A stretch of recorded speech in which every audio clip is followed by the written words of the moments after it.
नमस्कार जैन दोस्तों, कैसे हैं आप सभी। उम्मीद है दोस्तों आप सभी लोग बहुत ही अच्छे से होंगे। मैं आनंद चौहान एक बार फिर से आप सभी का हार्दिक स्वागत करता हूं आपके अपने YouTube channel teaching with Anand Chauhan में। तो एक बार सभी प्यारे दोस्त जल्दी से जुड़ जाइएगा दोस्तों। आप लोगों की क्लास डेली 8 बजे teaching with Anand Chauhan channel पर होती है, जिसमें दोस्तों हम तैयार करने वाले हैं सामान्य ज्ञान की येलो बुक का पूरा कंप्लीट सॉल्यूशन। जैसा कि दोस्तों हम निरंतर दोस्तों आगे की ओर बढ़ते जा रहे हैं और दोस्तों हम ज्योग्राफी के हम दोस्तों लास्ट सेशन की ओर चल रहे हैं और आपका दोस्तों कुछ ही दिनों में दोस्तों ज्योग्राफी दोस्तों एंड होने वाला है, ज्योग्राफी दोस्तों समाप्त होने वाला है। फिर इसके बाद दोस्तों इसके नए चैप्टर की ओर हम पहुंचेंगे, जैसे नया चैप्टर जिसमें हम पढ़ने वाले हैं इकोनॉमिक्स के बारे में। तो आज की दोस्तों जो क्लास है काफ़ी ज़्यादा इंटरेस्टेड रहने वाली है। तो आप सभी प्यारे दोस्त जितने भी दोस्तों इस वीडियो को देख रहे हैं तो प्लीज़ दोस्तों वीडियो को ज़्यादा से ज़्यादा अपने दोस्तों में शेयर कीजिए, ज़्यादा से ज़्यादा लोगों को जोड़ने की कोशिश कीजिए ताकि वो भी दोस्तों अपने कॉम्पिटिटिव एग्जाम की बेहतर से बेहतर तैयारी कर सकें। तो चलिए दोस्तों एक बार सभी प्यारे दोस्त जल्दी से आ जाइएगा, वीडियो को लाइक भी कर देना सभी प्यारे दोस्त। कोई भी कैंडिडेट भूल मत जाना वीडियो को लाइक करना, वीडियो को लाइक भी करते रहना दोस्तों। और जिन लोगों ने अभी तक हमारे चैनल को सब्सक्राइब नहीं कर रखा है, पहली बार दोस्तों इस वीडियो को देख रहे हैं, पहली बार चैनल पर विजिट किए हों, तो प्लीज़ दोस्तों चैनल को सब्सक्राइब करके बेल आइकन को ऑन जरूर कर लीजिएगा ताकि ऐसे ही इंपॉर्टेंट वीडियोज़ का नोटिफिकेशन दोस्तों आपको समय पर मिलता रहे। तो चलिए दोस्तों आज हमारी दोस्तों येलो बुक की 43वीं क्लास है। अब तक की दोस्तों हमारी 42 क्लासें दोस्तों कंप्लीट हो चुकी हैं। अब हम दोस्तों आज की 43 क्लास पे पहुंच चुके हैं और भूगोल दोस्तों आपका जल्द ही दोस्तों खत्म होने वाला है। भूगोल के दोस्तों बस हम दोस्तों किनारे छोर पर ही चल रहे हैं और जल्द ही दोस्तों आपका ये भूगोल खत्म हो जाएगा। तो चलिए दोस्तों वीडियो को शेयर करना बिल्कुल भी मत भूलिएगा। आप लोग वीडियो को ज़्यादा से ज़्यादा लोगों में शेयर करने की कोशिश कीजिएगा, ज़्यादा से ज़्यादा लोगों को जोड़ने की कोशिश कीजिएगा। चलिए कॉपी पेन साथ रख के बैठिएगा सभी प्यारे दोस्त, कॉपी पेन साथ रख के बैठिएगा। आपको बहुत ही ज़्यादा इंपॉर्टेंट्स नोट्स बताए जाएंगे और आज की क्लास में हम पढ़ने वाले हैं भारत की प्रमुख झीलों के बारे में। जैसा कि दोस्तों हमने जहाँ पे कल की क्लास को दोस्तों एंड किया था, ठीक वहीं से दोस्तों आपकी आज क्लास दोस्तों स्टार्ट होने वाली है। भारत की प्रमुख झीलें, जो कि आपके एग्जाम में यहाँ से एक क्वेश्चन पूछा जाता है, इंपॉर्टेंट पॉइंट है। तो दोस्तों इस पॉइंट को आप लोगों को अपनी कॉपी में नोट करना है कि कौन कौन सी ऐसी झीलें हैं जो कि आपके एग्जाम में अधिकतम बार रिपीट होती रहती हैं, कई बार दोस्तों आपके एग्जाम में पूछी जा चुकी हैं। तो चलिए दोस्तों एक बार वीडियो को शेयर कर दीजिएगा सभी प्यारे दोस्त, वीडियो को शेयर करना बिल्कुल भी मत भूलिएगा।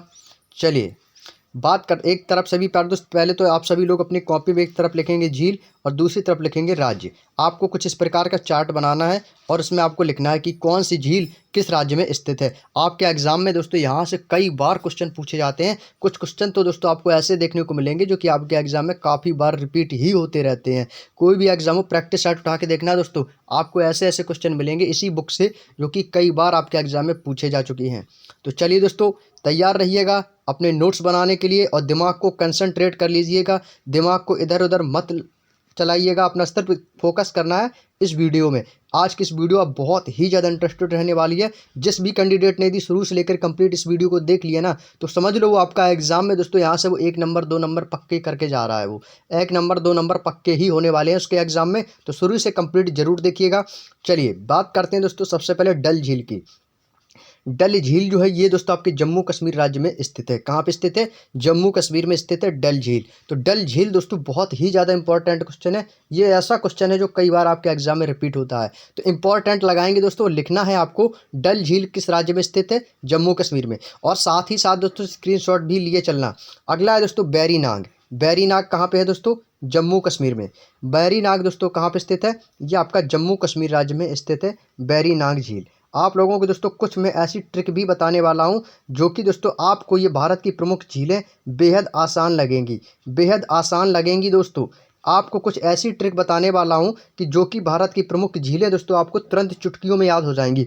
यदि आप वो ट्रिक चाहते हैं तो आप दोस्तों वीडियो में शुरू से लेकर लास्ट तक बने रहिएगा। आपको वो मैं ऐसी ट्रिक बताऊंगा कि भारत की प्रमुख झीलें जो है ना, आप दोस्तों तुरंत याद कर लोगे, जो भी इम्पोर्टेंट है।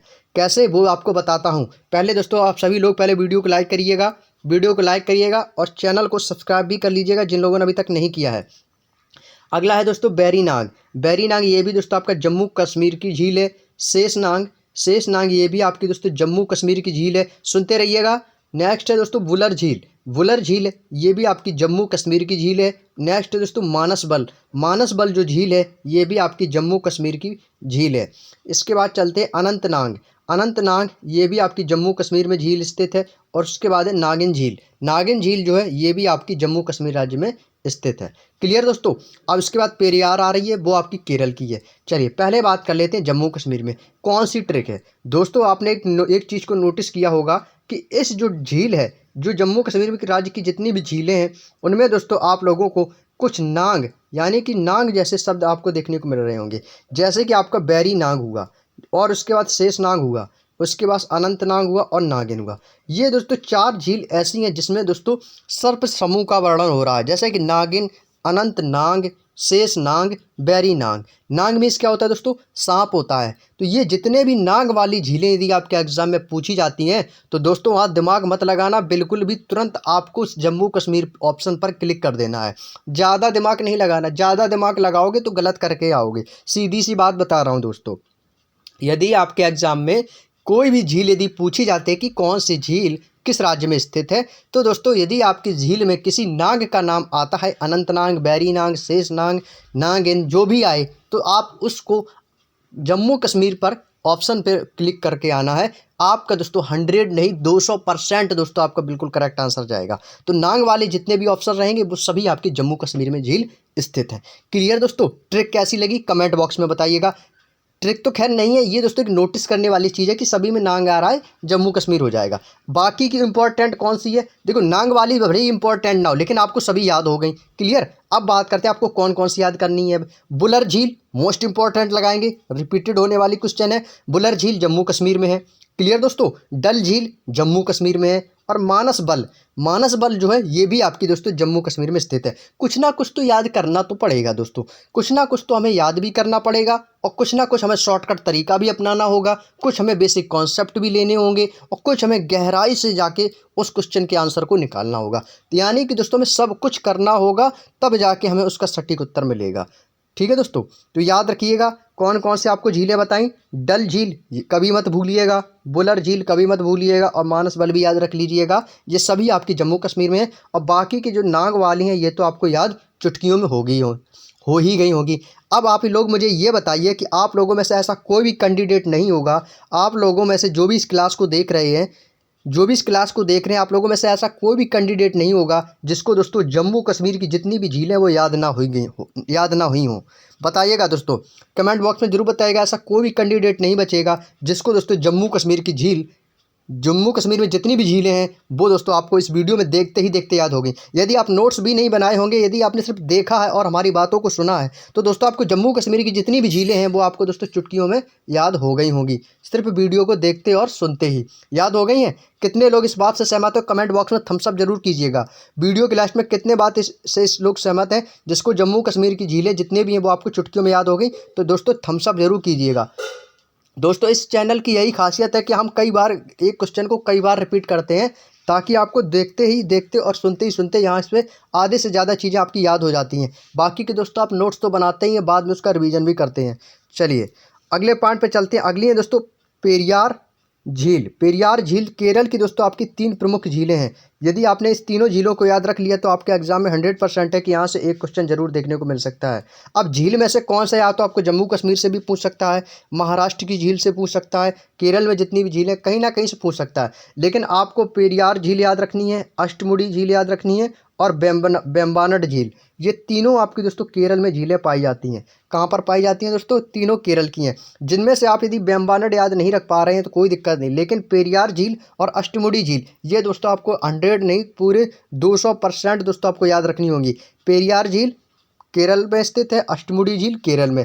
जब आपका दोस्तों पेरियार और अष्टमुड़ी झील दोनों का केरल में है तो बचा क्या? एक ही तो बचा। इससे तो आप याद रख सकते हो बेम्बानड झील। क्या आप एक पॉइंट याद नहीं रख सकते हो? रख सकते हो ना। तो बेम्बानड झील आपकी दोस्तों कहाँ पे है? ये भी आपकी केरल में स्थित है। तो एक बार सभी प्यारे दोस्त साथ में बोलेंगे, पेरियार झील आपकी कहाँ स्थित है? केरल में। अष्टमुड़ी झील कहाँ स्थित है? केरल में। और बेम्बानड झील कहाँ पे स्थित है? केरल में। तो दोस्तों यहाँ तक कि आपको तीनों पॉइंट, अब आप लोगों में से ऐसा कोई भी कैंडिडेट नहीं बचेगा जिसको केरल की तीनों झील याद ना हुई हो। तीनों याद हो गई। जम्मू कश्मीर हमने पूरा निपटा दिया, केरल भी पूरा निपटा दिया। तो अब बात करते हैं अगले पॉइंट की ओर, महाराष्ट्र में।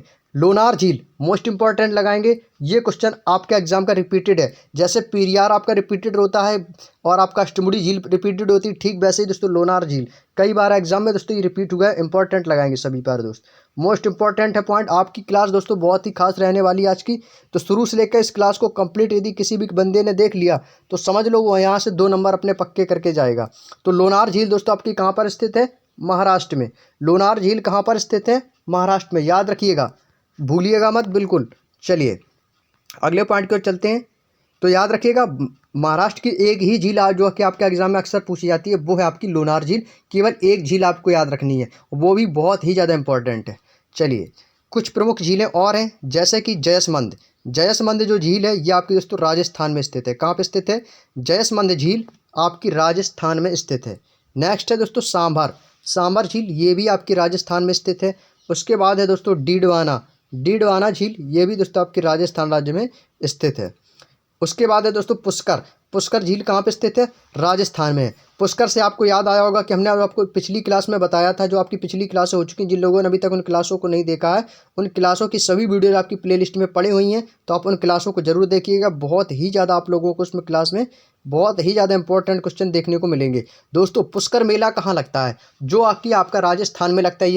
इसकी बात हम दोस्तों पिछली जो स्टैटिक जी की मैंने आप लोगों को करवाई थी, जिसमें हमने आपको भारत के प्रमुख त्यौहार, उत्सव, महोत्सव और मेले के बारे में बताया था, जो कि हमने रोजगार वेद अंकित भाटी सर की जो आपकी स्टैटिक जीके की जो क्लास स्टार्ट की है, उसमें जितने भी आपके मेले हैं, जितने भी महोत्सव हैं, जितने भी त्यौहार हैं, वो सारी दोस्तों आपकी वीडियो आपकी कंप्लीट हो चुकी है। वो पूरा का पूरा 2 भागों में हमने चैप्टर को ख़त्म किया है। यदि आपने उस क्लास को नहीं देखा तो वीडियो के डिस्क्रिप्शन में उसका लिंक दे दिया जाएगा। रोजगार वेद अंकित स्टैटिक जीके बुक का कंप्लीट सॉल्यूशन की आपको प्लेलिस्ट मिल जाएगी। तो वहाँ से जाके आप भारत के प्रमुख त्यौहार, भारत के प्रमुख मेले, भारत के प्रमुख महोत्सव और उत्सव सारी वीडियोस पड़ी हुई हैं, तो एक बार उनको देख लीजिएगा। और वहाँ से आपके एग्जाम में एक ना एक 2 क्वेश्चन जरूर पूछे जाते हैं। तो वहीं दोस्तों मैंने आपको पुष्कर मेले के बारे में बताया था, जो कि आपका राजस्थान में लगता है। तो पुष्कर झील भी कहाँ है दोस्तों? ये पुष्कर झील और पुष्कर मेला ये दोनों आपके दोस्तों राजस्थान में हैं। पुष्कर झील राजस्थान में स्थित है और पुष्कर मेला राजस्थान में लगता है।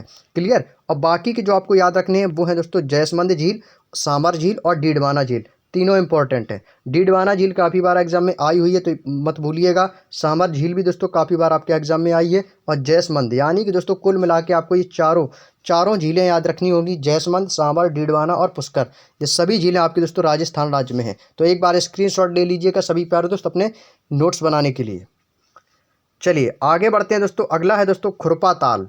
अब देखिए दोस्तों, ये भी झील आपकी उत्तराखंड की जितनी भी झीलें हैं, ये भी आपको याद करने की एक ऐसी ट्रिक बताऊंगा जिसे आप दोस्तों देखते ही देखते याद हो जाओगे। एक बात बता दूं कि दोस्तों जो भी कैंडिडेट आज इस वीडियो को देख रहा है, तो दोस्तों आदि आप नोट्स नहीं बना रहे तो कोई दिक्कत नहीं, स्क्रीनशॉट ले रहे हैं कोई दिक्कत नहीं, या नहीं ले रहे कोई दिक्कत नहीं। लेकिन दोस्तों यदि आपने अपना दिमाग कंसंट्रेट होकर हमारी बातों को सुन लिया ना, तो दोस्तों आपके इस वीडियो में देखते ही देखते आपको भारत की प्रमुख जितनी भी झीलें हैं, चाहे उत्तराखंड की हो, चाहे जम्मू कश्मीर की हो, चाहे राजस्थान की हो, चाहे महाराष्ट्र की हो, चाहे केरल की हो, वो सभी झील दोस्तों आपको देखते ही देखते याद हो जाएंगी। चलिए बात करते हैं दोस्तों खुरपा ताल। खुरपा ताल झील आपकी उत्तराखंड में स्थित है। देवताल ये भी दोस्तों आपके उत्तराखंड में स्थित है। नौकुचिया ताल ये भी आपके उत्तराखंड में स्थित है। नैनीताल झील ये भी आपकी दोस्तों उत्तराखंड में स्थित है। अभी सुनते जाइएगा दोस्तों, इसकी ट्रिक बाद में बताता हूँ।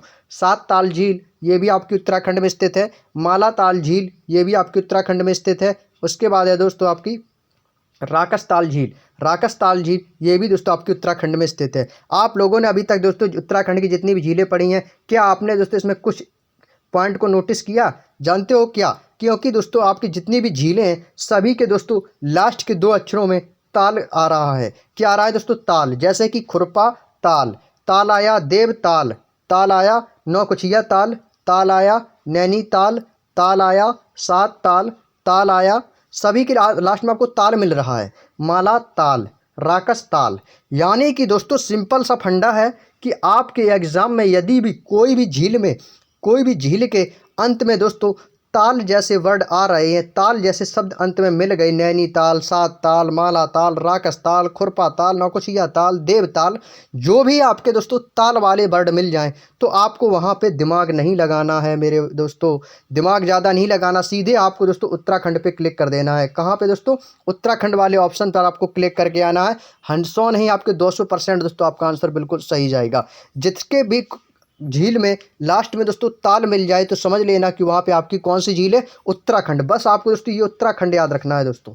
जैसे कि जम्मू कश्मीर के कोई भी झील में यदि नाग लास्ट में आ जाए, नाग, तो समझ लेना वो झील आपकी दोस्तों जम्मू कश्मीर की है। और जिस झील के अंत में दोस्तों ताल जैसा शब्द मिल जाए तो वो झील सारी की सारी झीलें आपकी दोस्तों उत्तराखंड में स्थित रहेंगी। क्लियर दोस्तों। अब ऐसा कोई भी कैंडिडेट नहीं होगा जो कि आप लोगों को, जिन लोगों को इसमें से भारत की प्रमुख झीलें जितनी भी थीं वो दोस्तों का सभी कैंडिडेट को सबकी सभी याद हो गई होंगी। इसमें लगभग दोस्तों आपकी 1 2 3 4 5 6 7 8 9 10 11 दूनी 22 झीलें दोस्तों आपकी दोस्तों इस वीडियो में, यदि आपने स्क्रीनशॉट लिया हो या ना लिया हो, नोट्स बनाया हो या ना बनाया हो, लेकिन दोस्तों ये 22 की 22 झीलें, ऐसा कोई भी कैंडिडेट नहीं होगा। मैं ऐसा आप लोगों से विश्वास करता हूं कि आप लोग बिल्कुल कंसंट्रेट होकर वीडियो को देखते हो। ऐसा कोई भी कैंडिडेट नहीं होगा जिसको ये दोस्तों 22 की 22 झीलें याद ना हुई हो। सभी कैंडिडेट को दोस्तों सिर्फ वीडियो को देखते ही सुनते ही 22 की 22 झीलें याद हो गई होंगी। तो कमेंट बॉक्स में एक बार थम्स अप कीजिएगा सभी प्यारे दोस्त, कितने लोगों को दोस्तों ये झीलें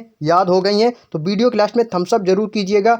ट्रिक कैसी लगी ये भी बताइएगा। और कितने लोग ऐसे हैं जो अपने नोट्स बना रहे हैं दोस्तों, कमेंट बॉक्स में बताइएगा।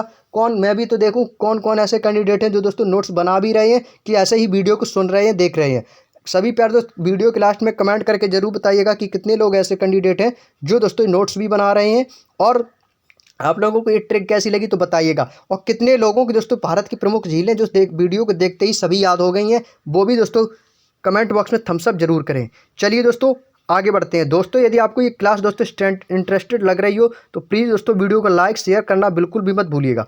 चलिए दोस्तों आपकी कुछ झीलें और हैं, ये भी याद रख लेते हैं। जैसे कि आपकी चिल्का झील, ये आपकी दोस्तों ओडिशा में स्थित है, केवल 1 पॉइंट है, 1 पॉइंट तो आप याद रख सकते हो। लोकटक झील, ये दोस्तों आपकी बहुत ही ज़्यादा इंपॉर्टेंट है, ये तीनों की तीनों झील। और ये दोस्तों 2 झील, ये 5 झील मोस्ट इंपॉर्टेंट है। ये सभी एग्जाम में रिपीटेड होने वाली हैं। कौन सी कब रिपीट हो जाए कोई पता नहीं दोस्तों। जितनी भी रिपीटेड वाली झीलें वो भी मैं आपको बता चुका हूँ, और जहाँ पे दोस्तों रिपीट नहीं होती हैं, यदि आपके एग्जाम में अचानक वो क्वेश्चन बन जाए उसकी ट्रिक भी बता चुका हूँ, और जो रिपीट होती हैं वो भी बता चुका हूँ। ये दोस्तों 5 झील, चिल्का झील, लोकटक झील, हुसैन सागर झील, कोलेरू झील और पुलिकट झील, ये सभी रिपीट होती रहती हैं एग्जाम में। तो मोस्ट इंपॉर्टेंट पॉइंट लगाएंगे सभी प्यारे दोस्त। चिल्का झील सभी को पता होगा कि उड़ीसा में स्थित है। लोकटक झील ये दोस्तों आपकी मणिपुर में स्थित है। हुसैन सागर झील ये आपकी आंध्र प्रदेश में स्थित है। कोलेरू झील ये भी दोस्तों आपकी आंध्र प्रदेश में स्थित है। और पुलिकट झील आपकी दोस्तों तमिलनाडु में स्थित है। इस क्वेश्चन में लोग कंफ्यूज हो जाते हैं, पुलिकट झील दोस्तों केरल लगा देते हैं, बट आपका ये दोस्तों केरल नहीं है। पुलिकट झील जो है दोस्तों ये आपकी दोस्तों तमिलनाडु में है। याद रखिएगा पुलिकट झील दोस्तों कहाँ पे है, तमिलनाडु में। उम्मीद है दोस्तों यहाँ तक कि आप लोगों की अब तक की सारी बातें समझ में और बिल्कुल दोस्तों अच्छे तरीके से आ गई होंगी। चलिए दोस्तों अब बात करते हैं दोस्तों उत्तराखंड में स्थित प्रमुख नदियों के बारे में। अब यहाँ से दोस्तों हम पढ़ेंगे उत्तराखंड में स्थित प्रमुख प्रयाग जो हैं, जितने भी प्रयाग हैं, नदियाँ हैं, उनके बारे में हम दोस्तों चर्चा करने वाले हैं। जैसा कि आप सभी को पता है, जैसे कि जितने भी देव प्रयाग हैं, कर्ण प्रयाग हुए, रुद्र प्रयाग, विष्णु प्रयाग और नंद प्रयाग, सभी के दोस्तों अंत में क्या है, प्रयाग हैं। ये दोस्तों आपकी किस किस नदियों से हैं, भागीरथी अलकनंदा एवं पिंडर नदी, मंदाकिनी अलकनंदा, धौली गंगा अलकनंदा और नंदिनी अलकनंदा। ये दोस्तों जितनी भी भारत की प्रमुख प्रयाग हैं, स्थित प्रयाग हैं, वो किस किस नदियों में स्थित हैं। देव प्रयाग आपका भारतीय भागीरथी और अलकनंदा स्थित है। कर्ण प्रयाग दोस्तों आपका अलकनंदा पिंडर पे। रुद्र प्रयाग आपका मंदाकिनी अलकनंदा में स्थित है। विष्णु प्रयाग जो आपका धौली गंगा और अलकनंदा का प्रयाग स्थान है। और जो नंद प्रयाग ये आपका नंदिनी और अलकनंदा का स्थान है। क्लियर दोस्तों। चलिए तो एक बार स्क्रीनशॉट लेना बिल्कुल ना भूलिएगा। उत्तराखंड में स्थित ये प्रयाग है जो दोस्तों इन दोनों नदियों में स्थित है। अगला है दोस्तों केदारनाथ का शिवधाम। सभी प्यारे दोस्त जानते हैं कि केदारनाथ मंदिर कहाँ पे स्थित है। केदारनाथ मंदिर कहाँ पे स्थित है सभी लोगों को पता होगा, उत्तराखंड में, जो कि भगवान शिव का दोस्तों ये धाम है। मंदाकिनी नदी पर स्थित है और आदि शंकराचार्य का समाधि स्थल है। केदारनाथ उत्तराखंड में स्थित भगवान शिव का धाम है जो कि मंदाकिनी नदी पर स्थित है, और शंकराचार्य जी का जो आदि शंकराचार्य गुरु थे उनकी दोस्तों वहाँ पर समाधि स्थल भी है। अगला बद्रीनाथ जो भगवान विष्णु को समर्पित है। बद्रीनाथ जो है दोस्तों ये भगवान विष्णु को समर्पित स्थान है, जो कि आपका ये आपका अलकनंदा नदी पर स्थित है और आदि शंकराचार्य द्वारा स्थापित 4 पीठों में से एक है। और ये भी दोस्तों आपका उत्तराखंड में स्थित है बद्रीनाथ। तो बद्रीनाथ, केदारनाथ, और लेकिन याद रखिएगा बद्रीनाथ भगवान विष्णु को समर्पित है और केदारनाथ भगवान शिव को। क्लियर दोस्तों। चलिए अगले बात करते हैं दोस्तों भारत के भौतिक स्वरूप के बारे में। भारत की कैसी कौन कौन सी भौगोलिक आकृतियां हैं, उनको कितने भागों में बांटा गया है, इसके ऊपर चर्चा करते हैं। और चर्चा करने से पहले आप लोगों को बता दें कि जिन लोगों ने अभी तक वीडियो को लाइक नहीं कर रखा है तो प्लीज़ दोस्तों वीडियो को एक बार फटाफट लाइक करेंगे सभी प्यारे दोस्त। वीडियो को सभी प्यारे दोस्त फटाफट लाइक करेंगे जल्दी से। चलिए बात करते हैं दोस्तों भारत के भौगोलिक स्वरूप की। भारत का भौगोलिक स्वरूप की दोस्तों कितनी आकृतियां हैं, बात करते हैं दोस्तों। पहला पॉइंट इसमें दिया गया है कि भारत की जो भी भौगोलिक आकृति है उसको दोस्तों 5 भागों में बांटा गया है। कितने भागों में दोस्तों बांटा गया है? 5 भागों में। बात करते हैं कौन कौन से ऐसे 5 भागों में भारत की भौगोलिक आकृति को बांटा गया है। पहला है दोस्तों आपको उत्तर का हिमालय पर्वत श्रृंखला। जितने भी दोस्तों उत्तर भारत में जितने भी हिमालय हैं, पर्वत हैं, चोटियाँ हैं, श्रृंखलाएँ हैं, उनके बारे में। दूसरा है दोस्तों प्रायद्वीपीय पठार। जितने भी आपके पठार हैं, तटवर्ती मैदान, जितने भी दोस्तों आपके तटवर्ती एक नदियों के किनारे बसे हुए जो मैदान हैं, भारतीय द्वीप समूह हैं और उत्तर भारत के मैदान हैं। जिस दोस्तों सभी 5 भागों में दोस्तों भारत की आकृति को जो है वो दोस्तों बांटा गया है। कितनी दोस्तों? भारत की आकृति को दोस्तों 5 भागों में बांटा गया है। चलिए अगले पॉइंट की ओर चलते हैं दोस्तों। पॉइंट दिया गया हिमालय पर्वत की उत्तरी सीमा पर स्थित इसकी आकृति त्रिभुजाकार है। यदि भारत की दोस्तों भौगोलिक आकृति की बात करें तो दोस्तों हिमालय पर्वत भारत की उत्तरी सीमा पर स्थित है और इसकी आकृति दोस्तों त्रिभुजाकार है। यदि हिमालय पर्वत जो है दोस्तों वह भारत के उत्तर में उत्तरी सीमा पर ही स्थित है और इसकी आकृति कैसी है दोस्तों? कुछ इस प्रकार की है। इस प्रकार की आकृति है दोस्तों हिमालय पर्वत की, त्रिभुजाकार। क्लियर दोस्तों? चलिए अगला है इस पर्वत श्रृंखला की उत्पत्ति। इस पर्वत श्रृंखला की किसकी? हिमालय पर्वत की। हिमालय पर्वत श्रृंखला की उत्पत्ति टेथिस सागर पर प्लेट टेक्टोनिक सिद्धांत के आधार पर हुई और प्लेट विवर्तनी सिद्धांत के अनुसार इंडियन एवं यूरेशियन प्लेटों के टकराव से हिमालय का निर्माण हुआ था। दोस्तों ये आपका प्लेट टेक्टोनिक सिद्धांत है। ये दोस्तों आपका टेथिस सागर से संबंध रखता है, जो कि प्लेट विवर्तनी सिद्धांत के अनुसार इंडियन एवं यूरेशियन प्लेटों के टकराव से, ये आपस में दोस्तों टकराने से दोस्तों जिस टेथिस सागर में की जो प्लेट टेक्टोनिक है और ये प्लेट विवर्तनी है, इनके आपस में दोस्तों इंडियन और यूरेशियन प्लेटों के टकराव से इस हिमालय पर्वत का दोस्तों निर्माण हुआ है, जिसकी चर्चा दोस्तों हम आपकी फिजिक्स में भी करेंगे जब हम आपको पढ़ाएंगे। चलिए नेक्स्ट है दोस्तों यह विश्व की नवीनतम यानी विश्व की दोस्तों सबसे प्राचीनतम और नवीनतम विश्व की पर्वत श्रृंखला है हिमालय। भारत की उत्तरी सीमा पर अवस्थित हिमालय पर्वत श्रृंखलाएं विश्व में सबसे ऊंची है। विश्व की सबसे ऊंची कौन सी है दोस्तों? हिमालय पर्वत, जो कि उत्तरी सीमा में स्थित है। अगला है दोस्तों ट्रांस हिमालय। ट्रांस हिमालय महान हिमालय के उत्तर में तिब्बत में स्थित है। दोस्तों जो आपका ट्रांस हिमालय है ये आपका दोस्तों कहाँ पे स्थित है?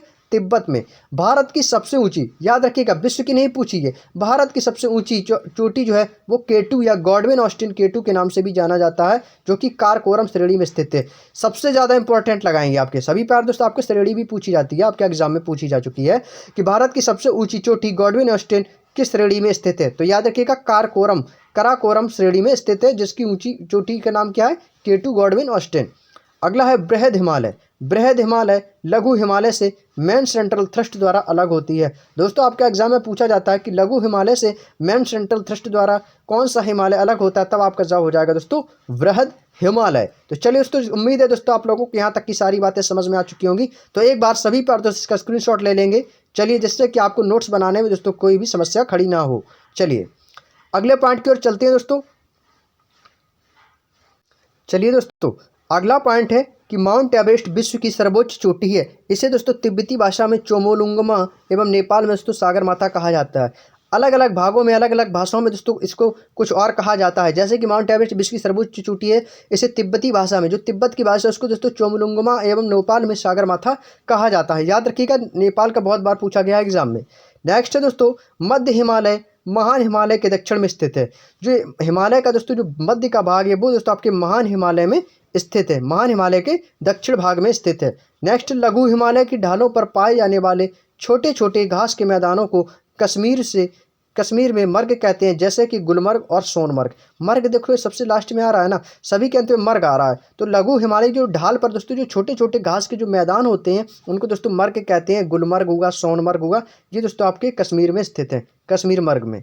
अगला है दोस्तों शिवालिक हिमालय। शिवालिक हिमालय का विस्तार दोस्तों पंजाब के शिवालिक हिमालय का विस्तार जो हुआ है वो पंजाब के पोतवार बेसिन से कोसी नदी तक का है, जिसको दोस्तों शिवालिक हिमालय का विस्तार भी कहा जाता है। शिवालिक को जम्मू में जम्मू पहाड़ियाँ तथा अरुणाचल प्रदेश में मिसमी, मिरी और अबोर पहाड़ियों के नाम से जाना जाता है। अलग अलग दोस्तों राज्यों में अलग अलग नाम से जानते हैं, अलग अलग भाषाओं में जानते हैं। शिवालिक को दोस्तों जम्मू में जम्मू पहाड़ियाँ भी कहते हैं, अरुणाचल प्रदेश में डाफला कहते हैं, मिसमी कहते हैं, मिरी भी कहते हैं, अबोर पहाड़ियों के नाम से भी इसको जाना जाता है। अगला पॉइंट है, लघु हिमालय एवं शिवालिक श्रेणी के बीच कई घाटियां पाई जाती हैं, जिन्हें पूर्व में द्वार, हरिद्वार हुआ, कोटद्वार एवं पश्चिम में दून या देहरादून कहा जाता है। जैसे कि पहले दोस्तों पहले द्वार था, फिर इसको हरिद्वार कर दिया गया, कोटद्वार कर दिया गया। पश्चिम में दोस्तों इसको दून कहते थे, फिर इसको देहरादून के नाम से भी कहा जाने लगा। अगला है अरावली पर्वतमाला। यह राजस्थान में स्थित है। कहाँ पे दोस्तों, याद रखिएगा, अरावली पर्वत कहाँ स्थित है? राजस्थान में। यह विश्व का सबसे प्राचीनतम पर्वतमाला। सबसे पुरानी पर्वतमाला कौन सी है? अरावली। और नवीनतम पर्वतमाला कौन सी जो नई आपकी, वो कौन सी आपकी? हिमालय। अरावली पर्वतमाला का सबसे ऊंचा पर्वत शिखर कौन सा है? गुरु शिखर। आपके एग्जाम का आया हुआ क्वेश्चन है, मोस्ट इंपॉर्टेंट लगाएंगे इस पॉइंट को, एक बार स्क्रीनशॉट ले लेंगे सभी प्यारे दोस्त, कई बार एग्जाम में रिपीट हुआ है क्वेश्चन। अरावली पर्वत के सबसे ऊंचा पर्वत शिखर कौन सा है? तो सीधा सा आपका जवाब देना है गुरु शिखर। अगले पॉइंट को चलते हैं। अरावली की पश्चिम ओर से माही तथा लूनी नदी निकलती है और लूनी नदी कच्छ केरल से गायब हो जाती है। कच्छ आपका दोस्तों कहाँ पड़ता है? गुजरात में पड़ता है। अरावली की पश्चिम ओर से माही तथा लूनी नदी निकलती है। कहाँ से? पश्चिम ओर से माही और लूनी नदी, और लूनी नदी आपके कच्छ केरल से गायब हो जाती है, उसमें जाके मिल जाती है। अगला है दोस्तों मालवा का पठार। यह मध्य प्रदेश और छत्तीसगढ़ राज्य में स्थित है। कहाँ पे है? आपके एग्जाम में पूछा जाता है कि मालवा का पठार कहाँ पर स्थित है, तो मध्य प्रदेश भी दिया जा सकता है और छत्तीसगढ़ राज्य भी दिया जा सकता है। तो आपको दोनों पॉइंट आपको यहाँ पे याद रखने होंगे। यह ज्वालामुखी चट्टानों का बना हुआ है। इसमें चंबल और बेतवा नदी निकलती है। तो चंबल और बेतवा नदी का निर्माण कहाँ से हुआ है, किस पठार से हुआ है? याद रखिएगा, मालवा के पठार से। एग्जामिनर घुमा के पूछता है कि चंबल और बेतवा नदी का निर्माण कहाँ से हुआ है, या चंबल नदी का निर्माण कहाँ से हुआ है, तो मालवा के पठार से। अगला बात करते हैं छोटा नागपुर का पठार। छोटा नागपुर का पठार इसे विस्तार में बिहार, झारखंड, उड़ीसा, पश्चिम बंगाल में पाया जाता है। ये दोस्तों इन सभी राज्यों में दोस्तों पाया जाता है। इसमें ग्रेनाइट चट्टानों की प्रधानता है सबसे सर्वाधिक मात्रा में। इस पठार को भारत का रूर भी कहा जाता है। भारत का रूर दोस्तों किस पठार को कहा जाता है? आप सभी को पता होगा, छोटा नागपुर के पठार को। इस पठार को भारत का रूर कहा जाता है। और महानदी, स्वर्णरेखा, सोन एवं दामोदर नदी इस पठार की प्रमुख नदियां हैं। ये जितनी भी नदियां हैं ये सभी दोस्तों आपके छोटा नागपुर के पठार की प्रमुख फेमस नदियां हैं। अगले पॉइंट को चलते हैं सतपुड़ा। सतपुड़ा इसकी पहाड़ियाँ दोस्तों मध्य प्रदेश राज्य में है। कहाँ पे दोस्तों? सतपुड़ा की जो पहाड़ियाँ ये आपकी मध्य प्रदेश राज्य में है। ये दोस्तों ज्वालामुखी चट्टानों से बनी हैं। किससे दोस्तों? ज्वालामुखी चट्टानों से मिलकर सतपुड़ा की पहाड़ियाँ बनी हुई हैं, जो कि आपके दोस्तों मध्य प्रदेश राज्य में स्थित है। और सतपुड़ा की सबसे ऊंची चोटी धूपगढ़ी है। इसकी पूर्वी हिस्से से ताप्ती नदी निकलती है।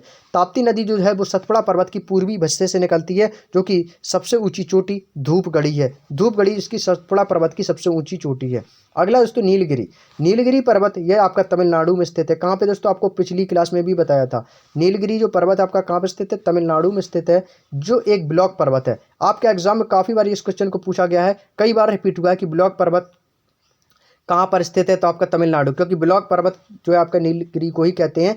इसकी सबसे ऊंची चोटी है डोड्डा बेट्टा। डोड्डा बेट्टा नीलगिरी पर्वत की सबसे ऊंची चोटी है। ये दक्षिण भारत की दूसरी सबसे बड़ी चोटी है। कई बार एग्जामिनर आपको ये इसी एक पॉइंट से जहाँ जाने कितने क्वेश्चन पूछता है कि नीलगिरी पर्वत कहाँ स्थित है? तमिलनाडु में। ब्लॉक पर्वत कहाँ स्थित है? तमिलनाडु में। नीलगिरी पर्वत को और किस नाम से जाना जाता है? ब्लॉक पर्वत। सबसे ऊंची चोटी कौन सी है नीलगिरी की? तो डोड्डा बेट्टा है। और दक्षिण भारत की दूसरी सबसे बड़ी चोटी कौन सी है? डोड्डा बेट्टा है, जो कि आपकी तमिलनाडु में स्थित है। कई बार एग्जाम में पूछी जाती है। तो दोस्तों आप लोगों का कोई भी डाउट हो, कोई भी कंफ्यूजन है, तो कमेंट बॉक्स में पूछ सकते हैं आप लोग। और दोस्तों आगे बढ़ते हैं अपने नेक्स्ट पॉइंट की ओर। स्क्रीनशॉट लेते चलिएगा। कोई भी यदि आपका पॉइंट मिस हो जाता है तो आप वीडियो को बैक करके भी दोबारा से देख सकते हैं। अगला पॉइंट है दोस्तों नीलगिरी की पहाड़ी पर पूर्वी घाट और पश्चिमी घाट मिलते हैं। कौन कौन से पूर्वी घाट और पश्चिमी घाट? अन्नामलाई पहाड़ी पर स्थित दक्षिण भारत की सबसे ऊंची चोटी अनेमुदी है। अनेमुदी झील जो है ये आपकी दोस्तों अन्नामलाई पहाड़ी पर स्थित दक्षिण भारत की सबसे ऊंची चोटी अनाईमुडी है। अनाईमुडी भी कहते हैं इसको दोस्तों, अनेमुदी को। अगला है मैकाल। ये छत्तीसगढ़ राज्य में है मैकाल। इस पहाड़ी को सर्वोच्च शिखर अमरकंटक है, जो कि एक ब्लॉक पर्वत है। दोस्तों ये भी आपका ब्लॉक पर्वत है मैकाल। जो पहाड़ी जो है ये आपकी दोस्तों छत्तीसगढ़ राज्य में स्थित है। और इसके सर्वोच्च शिखर को दोस्तों अमरकंटक कहते हैं। क्या कहते हैं दोस्तों? इसके जो सर्वोच्च शिखर है इसको अमरकंटक कहते हैं। चलिए अगले पॉइंट को चलते हैं। अगला पॉइंट दोस्तों आपका दिया गया है, इस पहाड़ी के पश्चिम और ओर से पश्चिम ओर से नर्मदा नदी निकलती है और दक्षिण की तरफ से महानदी निकलती है। इस नदी के दोस्तों, इस पहाड़ी के पश्चिम से कौन सी नदी निकलती है? नर्मदा नदी। और दक्षिण की तरफ से कौन सी नदी निकलती है? महानदी। ये भी इंपॉर्टेंट पॉइंट है, याद रखिएगा। अगला दोस्तों, और आज का लास्ट है विंध्याचल पर्वत। विंध्याचल पर्वत ये आपके यूपी, झारखंड, छत्तीसगढ़ राज्य में है। ये तीनों में आपके हिस्से में दोस्तों आता है। ये परतदार चट्टानों को बना हुआ है। ये परतदार चट्टानों को बना हुआ है और विंध्याचल पर्वत उत्तर भारत और दक्षिण भारत से अलग करता है। जो विंध्याचल पर्वतमाला है, इसको दोस्तों हम उत्तर भारत और दक्षिण भारत का बॉर्डर भी कह सकते हैं, जो कि दोस्तों उत्तर भारत का हिस्सा अलग करता है और दक्षिण भारत से अलग करता है विंध्याचल पर्वतमाला। और विंध्याचल पर्वतमाला ये आपके यूपी, झारखंड और छत्तीसगढ़ राज्य में है, जो कि परतदार चट्टानों से बना हुआ है। बस दोस्तों, आपके इतने ही दोनों पॉइंट याद रखने हैं। उम्मीद है दोस्तों आप लोगों को यहाँ तक की सारी बातें बिल्कुल आसान और बेहद सरल तरीकों में समझ में आ चुकी होंगी। तो चलिए दोस्तों, अपना रिवीजन करते रहिएगा। तो आज की जो क्लास है आप लोगों को कैसी लगी तो कमेंट बॉक्स में बताना बिल्कुल भी मत भूलिएगा। तो आज की क्लास को दोस्तों यहीं तक रखेंगे और नेक्स्ट वीडियो जब भी आएगा, जब भी पढ़ेंगे दोस्तों कल की क्लास में, तो वहाँ से हम पढ़ेंगे भारत में कृषि। भारत में दोस्तों कितने भाग कृषि पर निर्भर करता है, कौन से कहाँ पे किस राज्य में कौन किस प्रकार के वन पाए जाते हैं, भारत में कृषि राज्य सूची के बारे में पढ़ेंगे। तो जिसकी चर्चा वो हम करेंगे दोस्तों नेक्स्ट वीडियो में। तो आज की क्लास को यहीं तक रखते हैं और निरंतर दोस्तों हम थोड़ा पढ़ेंगे, अच्छा पढ़ेंगे, सटीक पढ़ेंगे, बेहद सरल तरीके से पढ़ेंगे और दोस्तों निरंतर पेज बाई पेज कंप्लीट करते जाएंगे। भूगोल दोस्तों आपका कुछ ही दिनों के लिए और है और जल्द ही दोस्तों आपका भूगोल फिनिश है। आपका भूगोल दोस्तों बस किनारे पर ही आ गया। जल्द से ही जल्द दोस्तों आपका ये भूगोल ज्योग्राफी आपकी बहुत ही जल्द खत्म होने वाली है और इसके बाद दोस्तों हम येलो बुक के नए चैप्टर की ओर प्रवेश करेंगे। तो चलिए दोस्तों, आप लोगों को क्लास कैसी लगी कमेंट बॉक्स में बताना बिल्कुल भी मत भूलिएगा। मिलते हैं नेक्स्ट वीडियो में, तब तक के लिए आप सभी प्यारे दोस्तों का बहुत बहुत धन्यवाद और वीडियो को लाइक करना बिल्कुल भी मत भूलिएगा। और जो भी कैंडिडेट पहली बार इस चैनल पर विजिट करते, चैनल को सब्सक्राइब करके बेल आइकन को ऑन जरूर कर लीजिएगा, ताकि आपको समय पर नोटिफिकेशन मिल सके। तो चलिए दोस्तों, नेक्स्ट वीडियो मिलते हैं, तब तक के लिए सभी प्यारे दोस्तों का बहुत बहुत धन्यवाद। जय हिंद, जय भारत, वंदे मातरम, शुभ रात्रि।